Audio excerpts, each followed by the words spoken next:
पता है, आप पता है, मुझे तो पता ही नहीं था पैनल आज गौरांग सर है कि नहीं है। आपके आने से जस्ट पहले गौरांग सर एक रमेश कोठारी साहब ने सवाल पूछ दिया। आशीष जी, गौरांग सर से जरूर पूछना शेयर को हिंदी में क्या कहते हैं। गौरांग सर, शेयर को हिंदी में क्या बोले? शेयर को आप कुछ सोच के हिस्सा रखो। कह सकते हैं आप, क्योंकि जब आप प्रतिभूति, मुझे पता है प्रतिभूति कहते हैं यार गौरांग सर,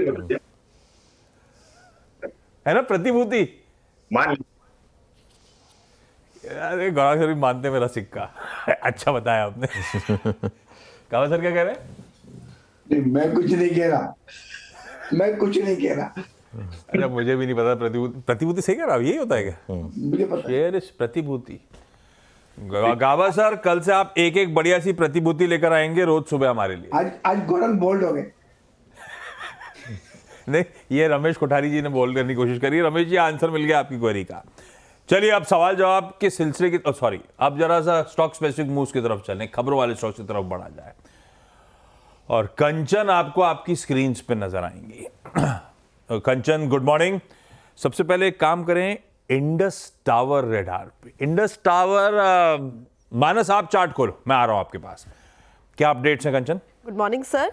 बेसिकली जो टैक्स ट्रिब्यूनल है वो उन्होंने कंपनी के पक्ष में फैसला ले लिया है, जिसके बाद कंपनी की 3,500 करोड़ की जो देनदारी है वो कहीं ना कहीं हमें घटती हुई नजर आएगी।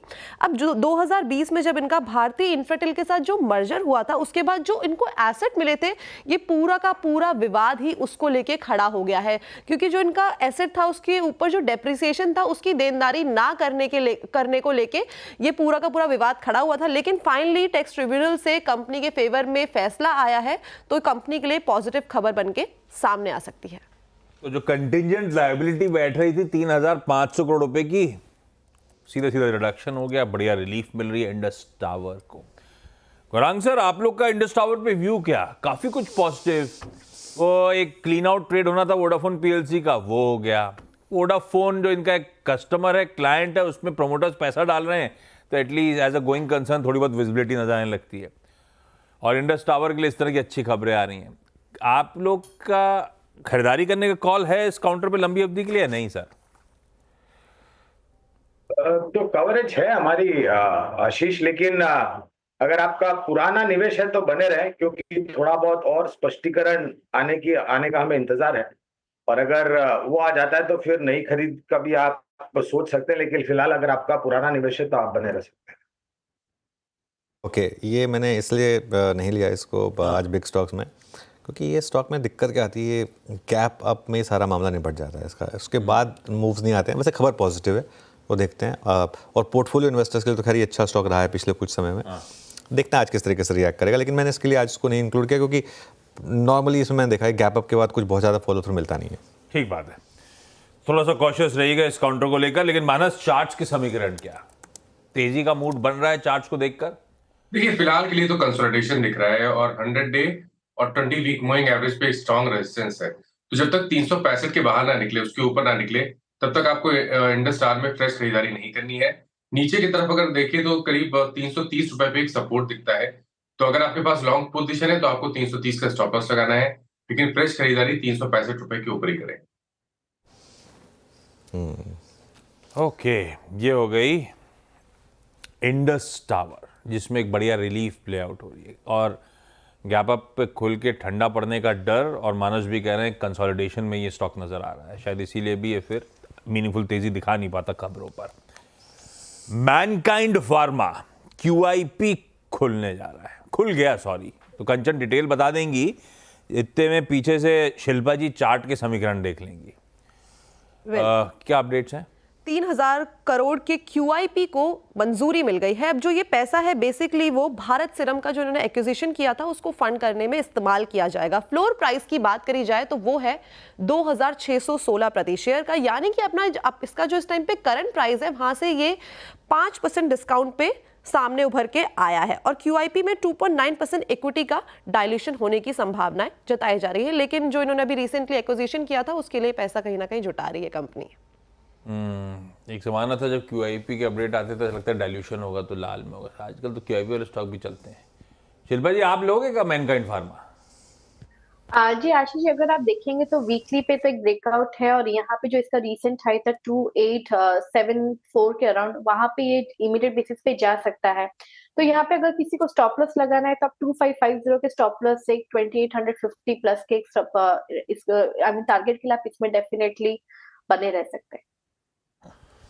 अच्छा, एक ही QIP नहीं है, और भी QIPs हैं। कंचन, और क्या अपडेट?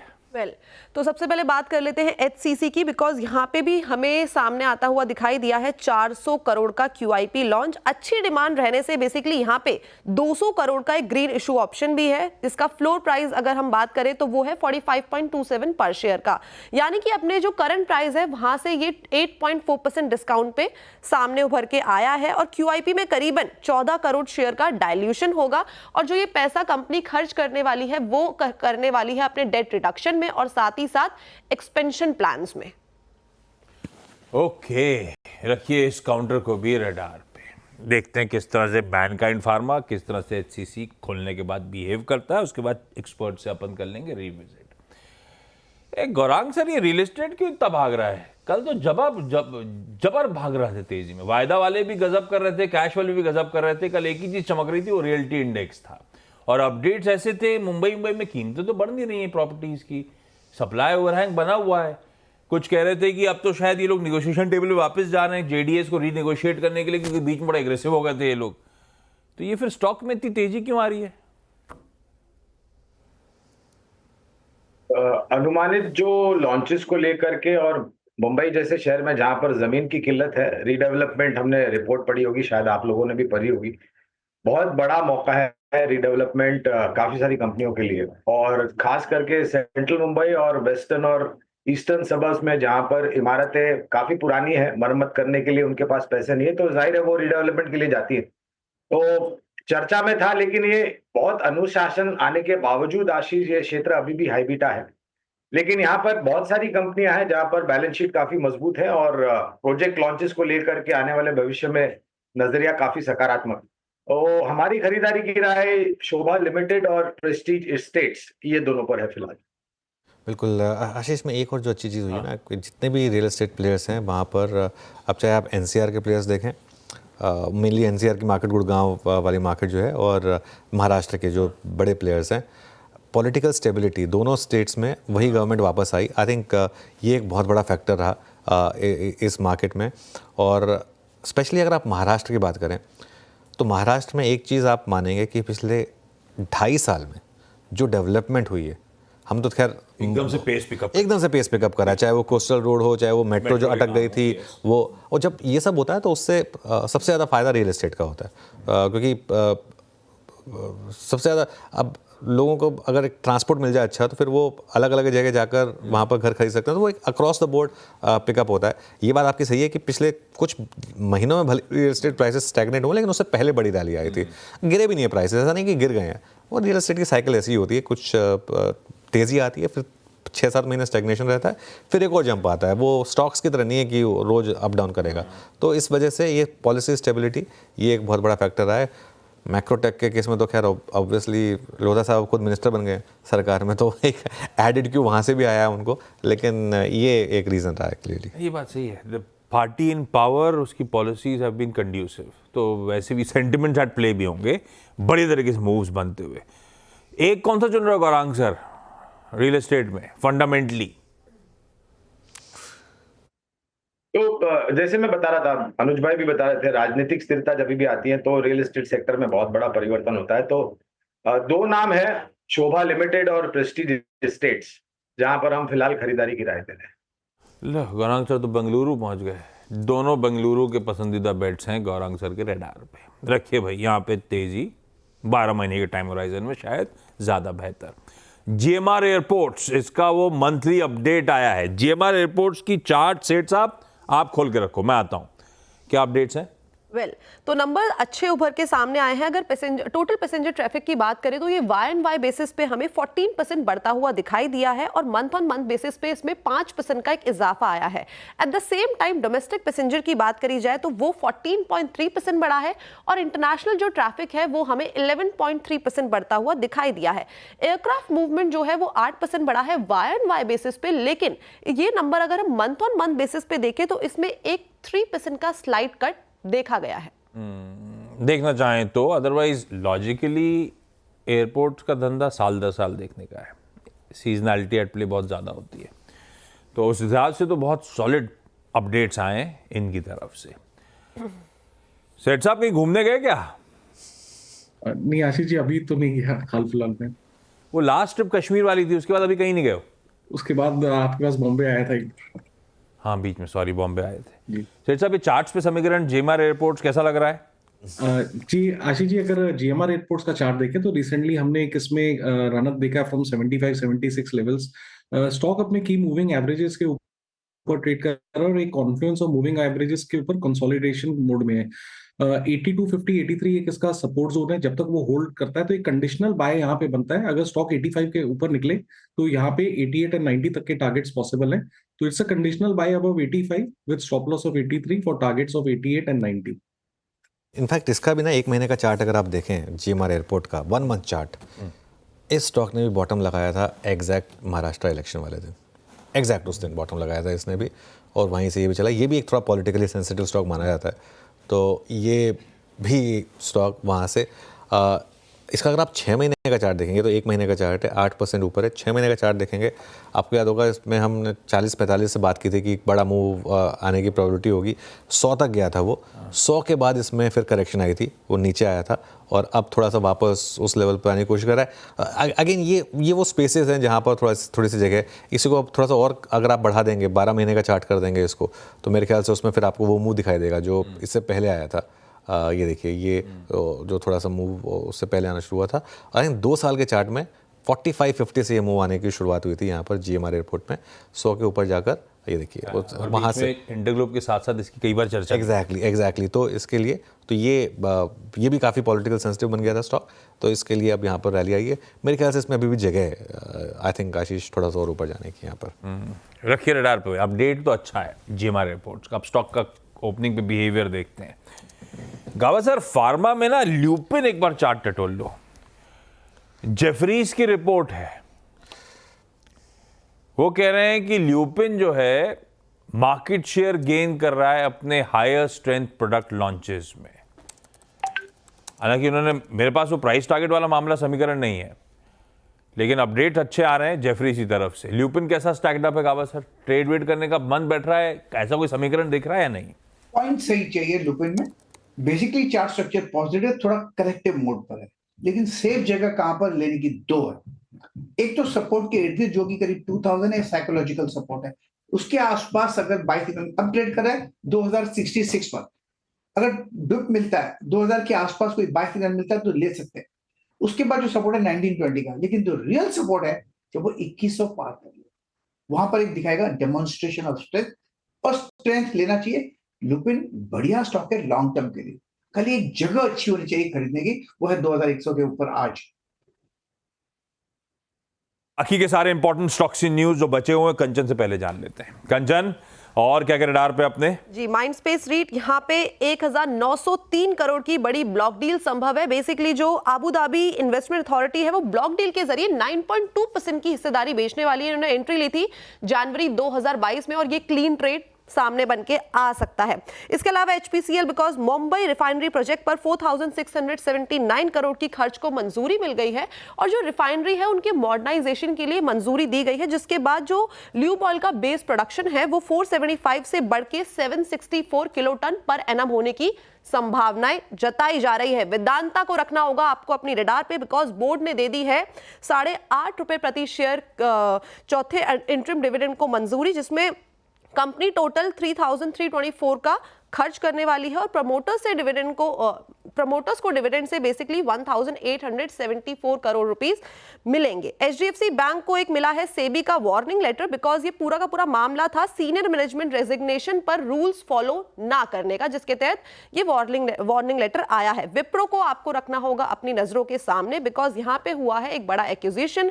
अप्लाइड वैल्यू टेक्नोलॉजीज को कंपनी ने $40 मिलियन में एक्वायर किया है। साथ ही साथ ऑर्डर्स की बात कर लेते हैं कि किन कंपनीज को ऑर्डर मिला है। सबसे पहला नाम आता है टेक्समेको रेल का, जहां पे 187 करोड़ का कंपनी ने ऑर्डर सिक्योर किया है छत्तीसगढ़ गवर्नमेंट से। At the same time RailTel corporation को 38 करोड़ का एक वर्क कैपिटल ऑर्डर मिला है सेंट्रल वेयर हाउसिंग कॉर्पोरेशन से। वरुण बेवरेजेस को साथ ही साथ रखना होगा आपको अपनी नजरों के सामने, बिकॉज कंपनी ने लिनार मैक में 39.93% की हिस्सेदारी को सिक्योर किया है और जो ये पूरा डील का साइज है वो है 200 करोड़ का।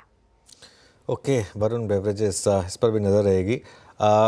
गौरांग जी, वरुण बेवरेजेस पर अब आपका क्या व्यू होगा, क्योंकि काफ़ी वॉलेटिलिटी देखी हमने पिछले 3-4 दिन में स्टॉक में।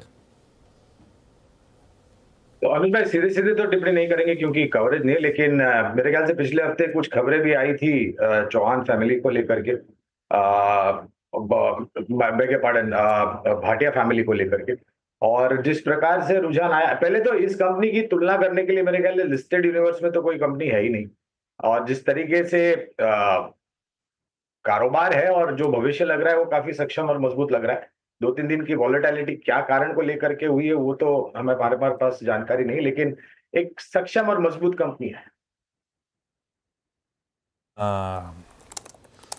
वरुण बेवरेजेस रखिए रडार पे। अच्छा, मैं बाकी के इंपॉर्टेंट स्टॉक्स जो कंचन मेंशन करके गई हैं उन पे कुछ पे बातचीत करूंगा, लेकिन उससे पहले आजकल जलवे हैं इन दोनों के, कभी स्विगी कभी जोमेटो, दोनों स्क्रीन्स पे बड़ी हरकत भी दिखाते रहते हैं। कल भी आपने देखा होगा क्या मूव्स आए थे स्विगी पे, उसके साथ साथ फिर क्या अच्छा मूव बना जोमेटो पे भी।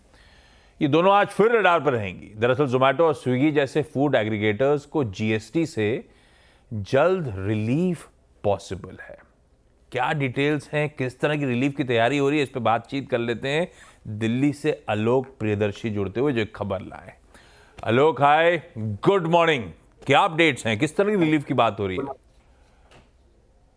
बिल्कुल, देखिए जो अभी स्विगी और जोमेटो जैसे जितने फूड एग्रीगेटर्स हैं उनको अभी जो 18% सर्विस चार्ज पर जीएसटी देना पड़ता है उसको घटाकर 5% करने पर विचार हो सकता है अगली जीएसटी काउंसिल बैठक में, जो कि 21 दिसंबर को जैसलमेर में होने वाली है।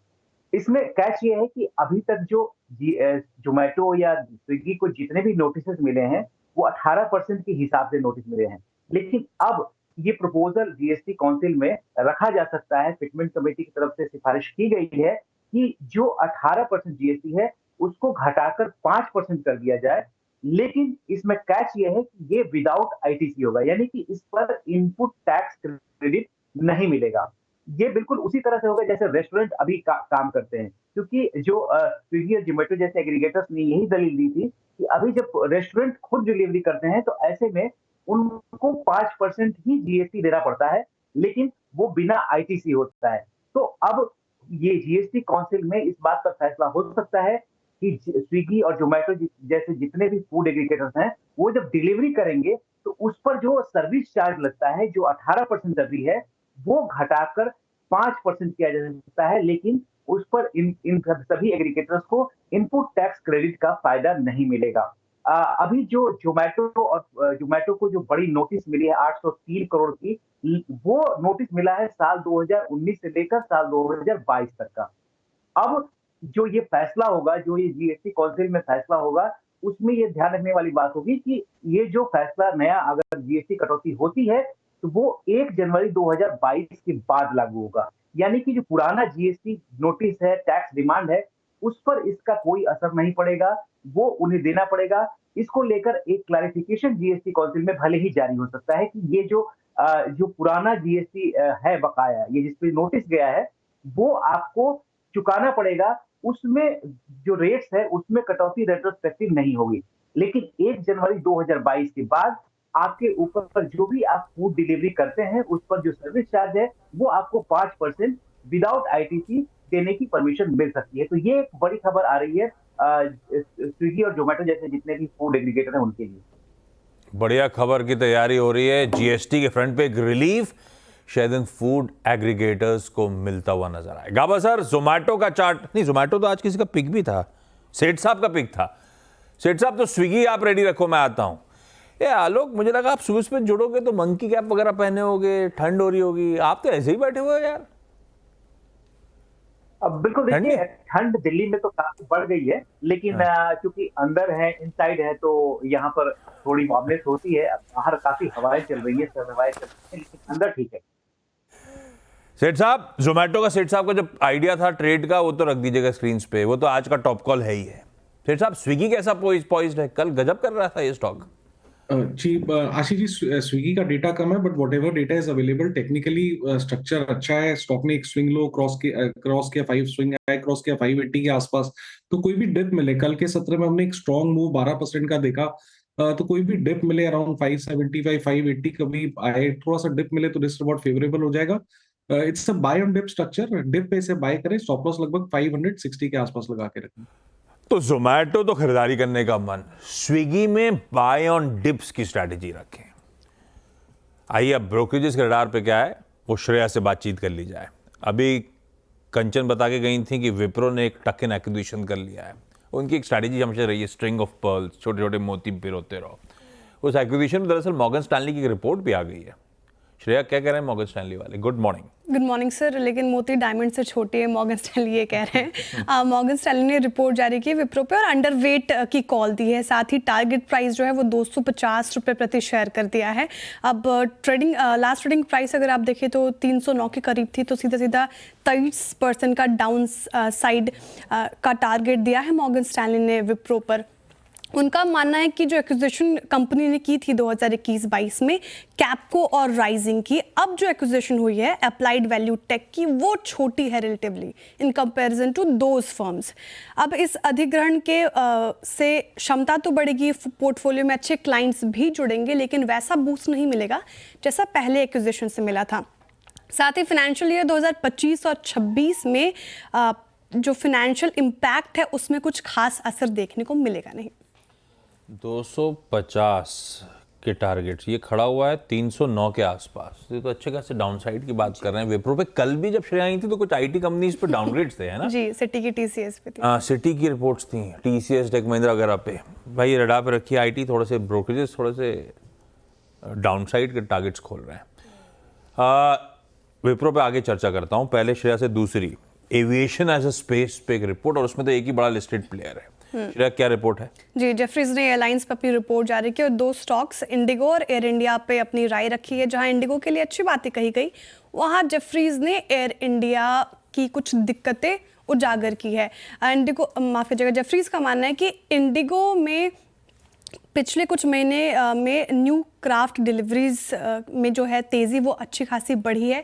वहीं एयर इंडिया में न्यू क्राफ्ट डिलीवरीज में ज़्यादा इजाफा देखने को नहीं मिला और वो घटती ही चली गई। साथ ही दिक्कत यहाँ ख़त्म नहीं होती एयर इंडिया की, 2025 में भी इसमें शार्पली डिक्लाइन देखने को मिलेगा और लॉजिस्टिक में भी और ज़्यादा कमी आ सकती है एयर इंडिया की। वहीं इंडिगो में ऐसी कोई दिक्कत सामने नज़र नहीं आ रही। साथ ही इंडिगो डिजिटल इनिशिएटिव के साथ काम कर रहा है जिसका अच्छा खासा फ़ायदा मिलेगा, इसीलिए जेफरीज ने इंडिगो को बाय की कॉल दी है।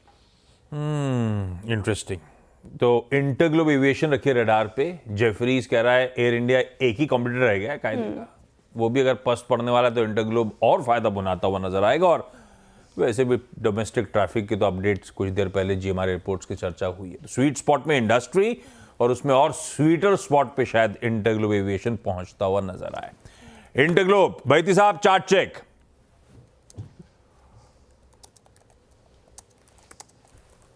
आशीष जी, चार्ट स्ट्रक्चर अच्छा बना हुआ है इसका। स्टॉक थोड़ा सा कंसोलिडेट कर रहा है एक अच्छे स्विंग देने के बाद 200 DMA से जो उसका स्विंग मिला था, और अब एक लेवल पे कंसोलिडेट कर रहा है। इसका ब्रेकआउट जो आएगा वो 4450 के ऊपर आएगा, तो यहाँ पे खरीदारी की जा सकती है, लेकिन 4450 के ऊपर और पोजीशन ऐड करने की सलाह रहेगी, तो रिवर्स पिरामिडिंग करने की सलाह रहेगी इसमें। और हमें लग रहा है कि इसमें 4600 तक का लेवल देखने मिल सकता है। जो स्टॉप लॉस इसमें मेंटेन करना है एक्जैक्टली 20 DMA 4340 के करीब का कैसे मेंटेन करे। चलिए भाई, इस नोट पर एक काम करा जाए, बाकी के स्टॉक्स तो आगे जब एक्शन पिकअप होगा, स्क्रीन में जब कंटिन्यूस सेशन शुरू होगा तब बातचीत कर लेंगे। मुनाफे की तैयारी अब यहां पे समेट ली जाए। छोटा सा ब्रेक, ब्रेक के उस पार मंगलवार का पहला सौदा।